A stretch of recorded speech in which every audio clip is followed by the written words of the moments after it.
du travail. Ça, c'était il y a combien de temps? 2014. 2014, à 5 ans. Du coup, on a d'abord écouté tout le monde, Oui. voir un peu d'où on venait, et on a bien vu que cette histoire de changer le regard était centrale, puisque dans l'esprit des gens, le handicap, c'est le fauteuil.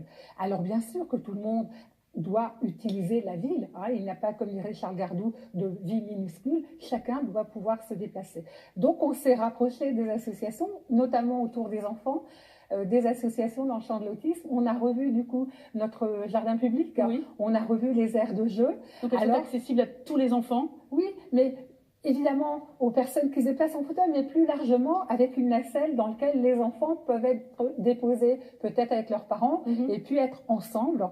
C'est aussi l'idée d'avoir des repères très contrastés en couleurs. Comme ça, l'enfant qui a des problèmes cognitifs ou de repères dans le temps et dans l'espace, eh bien, utilise cette bande orange. Et en même temps, les autres enfants et les ados qui n'avaient pas plus l'habitude de venir, eh bien, s'en amusent. Et du coup, on est vraiment dans le vivre ensemble. Et sur les transports, qui sont toujours un point noir sur l'accessibilité aux handicapés? Bien sûr. Tout à l'heure, il a été évoqué la mobilité. Bien sûr que c'est au cœur de tout, mais c'est au cœur de l'école. Puisque si tout démarre de tout petit, l'accès à la crèche, au centre de loisirs, l'accès à l'école, et on voit bien que si on ne vient pas aider les familles, si on ne vient pas les aider à travers ce que l'on a mis en place, le SAMI-Bus, avec un règlement particulier pour que les personnes qui ne peuvent pas utiliser le bus de droit commun puissent prendre ce bus de porte à porte. Donc c'est un bus, le SAMI-Bus, on précise, c'est un bus porte à porte qu'on réserve à l'avance. C'est ça. Pour aller d'un point à un autre. Voilà. Mais du coup, qui est élargi, pas uniquement aux personnes en situation de handicap, mais évidemment aux personnes concernés par le grand âge, qui ont des difficultés cognitives pour se déplacer dans notre ville, mais aussi à l'échelle des 74 communes. Mais ce qui est passionnant dans ça, c'est que en mettant ce service à la disposition des familles, eh bien, on aide à diminuer la précarité. Puisqu'on voit bien que les familles, dès lors que le diagnostic de handicap est posé dans une famille, bien souvent, la maman diminue son temps de travail, voire même arrête. Et du coup, avec des revenus beaucoup moins importants dans la famille, qui plus est, si elle a acheté une maison, une voiture, etc.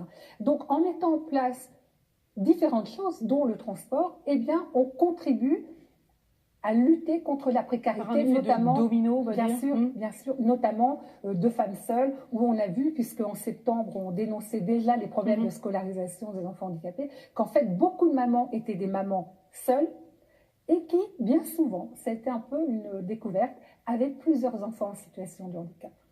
Alors la scolarisation, l'emploi, le logement, la voirie, les soins, l'accessibilité touche plusieurs secteurs et réclame évidemment des efforts dans tous les domaines. Comment on finance tous ces investissements qui sont nécessaires justement à l'accessibilité? Comment vous avez fait à Évreux? Vous avez raison. Quand on vous entend, on a l'impression que le handicap, c'est un coût pour la collectivité. Moi, j'aime dire que le handicap, c'est une économie positive. Vous l'avez évoqué tout à l'heure, on est consommateur. C'est-à-dire que grâce au handicap, ça génère des milliers d'emplois dans notre département de l'Eure et dans notre agglomération. Des emplois, de la formation, du matériel, de l'immobilier. Ça génère une richesse. Et bien évidemment, cette richesse est redistribuée. Donc non, ce n'est pas un coût, c'est au contraire un enrichissement pour tous.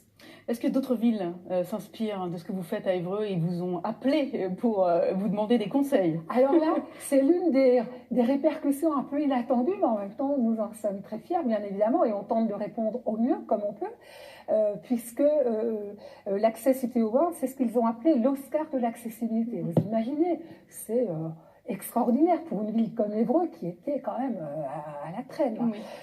Du coup, nous sommes sollicités par la Bretagne, notamment Vannes, par le Loir-et-Cher, par nos voisins maintenant à Louviers qui nous invitent. Enfin, et du coup, mais je pense que ce qui prime peut-être, c'est déjà, ce ne sont pas des mots, ce sont des actes. C'est une passion où du coup toute une équipe est embarquée. Et en même temps, moi j'ai salué les équipes de la mairie parce que seuls, on n'y arrive pas. Et c'est vraiment tous ensemble, et notamment grâce aux médias. Merci beaucoup Francine Mariano. On vous retrouve tout de suite pour la deuxième partie de cette émission. Merci à vous. Aux réseaux sociaux du Figaro. On va tout de suite donner, Julie, les résultats de la question.